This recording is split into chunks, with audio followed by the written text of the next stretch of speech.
Suraxanıda da bədbəxt hadisə baş verib. Yaşayış binasının mənzillərindən birinin eyvanı uçub və ev sahibi ağır xəsarətlər alıb. Qeyd eləyək ki, hazırda həmin ünvanda eyvanın qəzalı və yaşayış üçün təhlükəli olan bir neçə mənzil var. Elə bir zəlzələ oldu. Qoyduq uzamda, qanın içində apardıq. Getdi, qaburqası qırılıb. Da belə olar. Suraxanı rayon Hövsan qəsəbəsində 3 mərtəbəli yaşayış binasının eyvanı uçub. Hadisə 2-ci mərtəbədə Xalidə İbrahimlinin mənzilində baş verib. O eyvana hava almaq üçün çıxıb və nəticədə qəzalı vəziyyətdə olan eyvan uçub. Başını təmizlədim, qumun torpağın içindən aldım qucağıma.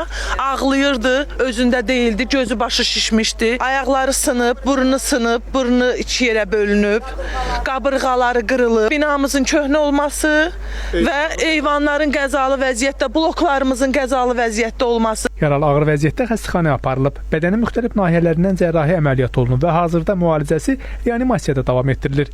İndi bina sakinləri öz mənzillərinə girməyə belə ehtiyat edirlər. Çünki digər eyvanların da uçma təhlükəsi var. Nə təmir eləmək, heç vaxt mən orada bəlkə bir 40 ildir, neçə ildir, bəlkə də çoxdur, ancaq heç vaxt heç nə görməmişik. Heç kim gəlib maraqlanmır, heç nə də yox. Kondisionerdir, dəmir barmaqlıqlardır, pəncərədir.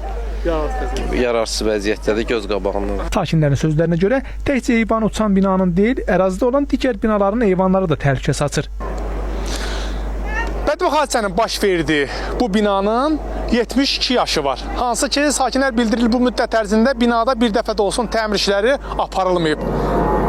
Hadisənin baş verdiyi eyvanla yanaşı binadakı demək olar ki, bütün eyvanlar qəzalı vəziyyətdədir. Sakinlər isə bildirirlər ki, burada yaşamaq bir neçə ildir ki, təhlükəli vəziyyət alıb. Binanın eyvanları tək qəzalı vəziyyətdə deyil. Blokların perkanları da bu vəziyyətdədir. Qorxuruq düşüb çıxmağa. Aidiyyəti qurumlar isə illərdir bu problemə biganə yanaşır. Blokları, pləkanları çıxanda qorxa-qorxa çıxırıq. Çünki hər an başımıza düşə bilər. Və hal-hazırda binanın damı da o vəziyyətdədir. Qonşunun balkonu iki yerə bölünüb, içərdən qorxudan çıxa bilmir.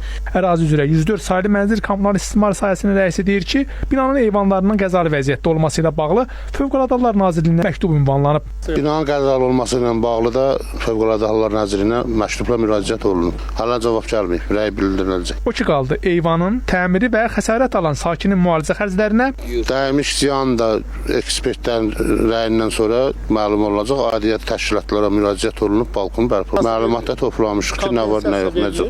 Kompensasiya barədə bizdə elə bir məlumat yoxdur. Məlumat üçün bildirək ki, hazırda paytaxtda eyvanı qəzalı vəziyyətdə olan yüzlərlə yaşayış binası mövcuddur. Rəşad Vəkiloğlu, İlkin Həsənov, Space xəbər.